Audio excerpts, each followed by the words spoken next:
Hello Magic Makers, welcome to Storytime with Mombierella. This is a young adult fiction and may be inappropriate for some younger viewers. The Odd Sisters, A Tale of the Three Witches by Serena Valentino. Copyright Disney Enterprises Incorporated, 2019. Chapter 2, After the End. Part 2. Nanny stood among the ruins of Morningstar Castle. The fairy godmother had sent the good fairies off to help Prince Philip fight the dragon, and stayed behind to help her sister repair the damages to Morningstar, and to tend to everyone's injuries after the terrible battle with Maleficent. "Thank you for your help, sister," Nanny said sincerely. The fairy godmother kissed her sister on the cheek. "It's my pleasure, dear. We have repaired far worse in our time, you and I. I'm just happy no one in the castle was seriously hurt." Nanny looked around, trying to find Tulip. "Are you looking for Princess Tulip?" the fairy godmother asked. "She's with Popinjay. They're doing what they can to help Oberon's army.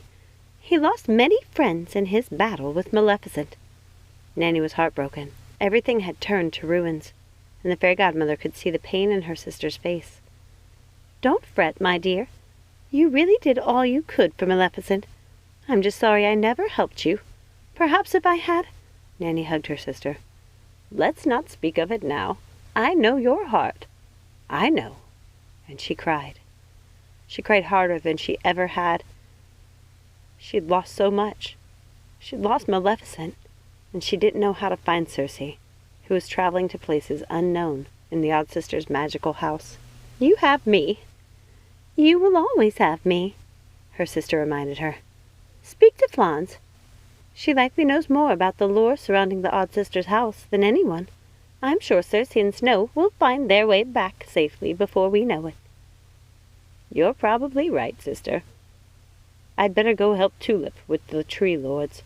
Perhaps I can heal them with my magic," Nanny said, still looking very concerned. The fairy godmother thought that was a good plan.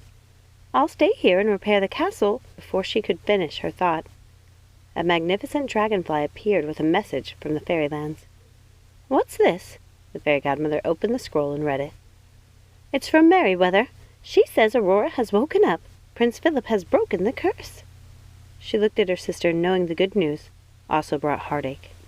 Nanny shook her head. "No, I'm happy for the princess, and for King Stephen's court. I'm sure the good news has brought love and light to everyone in the kingdom, and I'm so glad the princess will be happy.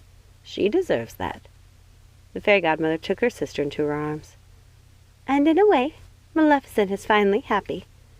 She lives on in her daughter Aurora." Nanny thought her sister was right. That, at least, gave Nanny peace. For now. Until she turned her mind to other matters. But in that moment, she would be happy the princess lived to find true love with her prince. And Nanny was comforted in the knowledge that Maleficent would, in some fashion, live on in Aurora. Even if the histories and books of fairy tales left that part out, she knew, and that was all that mattered. Thank you so much for listening. I hope you enjoyed this reading. If you haven't had a chance to, please take a second, like, subscribe, ring that notification bell, comment down below, share with a friend, and check out some of the other Villain series chapters and books as well. Join us next time, and remember, let it go and keep moving forward.